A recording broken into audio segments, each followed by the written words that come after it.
देखें, ये तो इनका अपना एक मौक़िफ़ है। मैं नहीं बिलीव करता कि इस 21वीं सदी में 2023 में मार्शल लॉ लग सकता है इस मुल्क में, जो कि 5वीं बड़ी आबादी है इस मुल्क की, इस दुनिया की। ये कोई ऑप्शन नहीं है। मेरा ख्याल है बिलावल साहब का अपना एक सोच है जो वो उसकी अक्कासी कर रहे हैं। हालांकि आज के दिन उनको ये बात नहीं करनी चाहिए थी। उनके नाना जमहूरियत की खातिर शहीद हुए और तमाम पार्टियां उनका एहतराम करती हैं। और मैं साकी साहब का बिल्कुल जो है बयान भी इंडोर्स करूंगा कि इसको और उसको दोनों जो फैसले हुए हैं, यानी कि 4 अप्रैल 79 और आज के फैसले को मिलाना इट्सेल्फ ये कुंडी साहब की तरफ से जाती है, नहीं करना चाहिए था।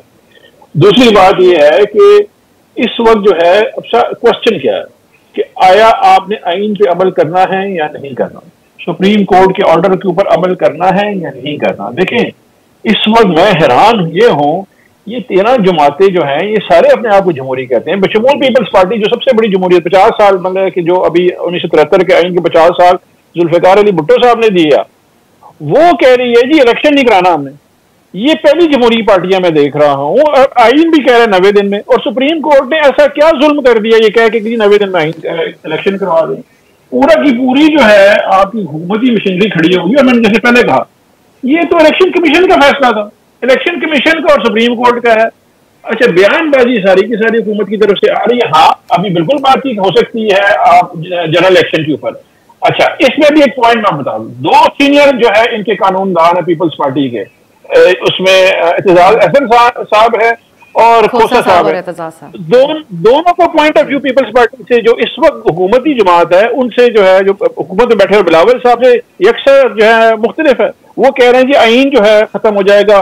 जस्टिस कार्नेलियन और जस्टिस मुनीर के दरमियान इस वक्त जो है चल रहा है मुकाबला, और जस्टिस कार्नेलियन जीत गए, ये उनका बयान है। और पीपल्स पार्टी के लोग टीवी पे आके कहते हैं कि जी वो तो अदालतें जो है डिफेक्ट कर गई हैं, गलत बात कर रही है, अदालत ने फैसला गलत। सर, वो कहते हैं पार्टी के अंदर डेमोक्रेसी है, सबकी अपनी अपनी राय है। इस पे कुंडी साहब नहीं, लेकिन बात ये है, देखिए बड़ा सिंपल सी बात ये, वो बाहर कानूनदान है। जब कानूनदान पार्टी के अंदर कह रहा है कि जी ये आपका फैसला जो आप लोग गुफ्तगू कर रहे हैं मुनासिब नहीं है, अगली बात उन्होंने क्या की, बहुत जबरदस्त बात की।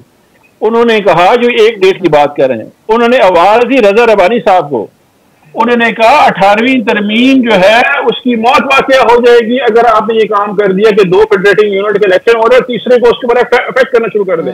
ये तो 18वीं तरमीम की स्पिरिट ही खराब हो जाएगी।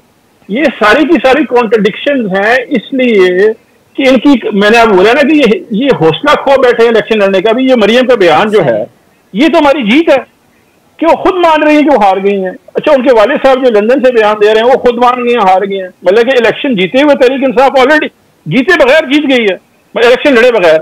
हम तो ऑलरेडी उनके बयानों पे जीत गए हैं कि बिलावल कह रहा है कि जी इलेक्शन नहीं होगा क्योंकि जी अमरीत आ जाएगी। वो लंदन से कह रहे हैं कि जी लाडला लेके आ रहे हैं, इधर से ये कह रहे हैं। इसका मतलब है हम ऑलरेडी जीत गए हैं। हमारी तो जो है इस वक्त इखलाकी फतह भी हो गई है और नीचे जो है इलेक्टोरल फतह भी हो रही है। ये कैसी जमहूरी पार्टियां हैं जो इलेक्शन जो आइन में लिखा हुआ है 90 दिन का, उससे ये फरार इख्तियार करी। और उस दिन जिस दिन शहीद जुल्फिकार अली भुट्टो एक आमिर के सामने झुके नहीं, अगर वो झुक जाते तो आज ये जो है और सूरत हाल होती और पीपल्स पार्टी खड़े होकर ये बात करती।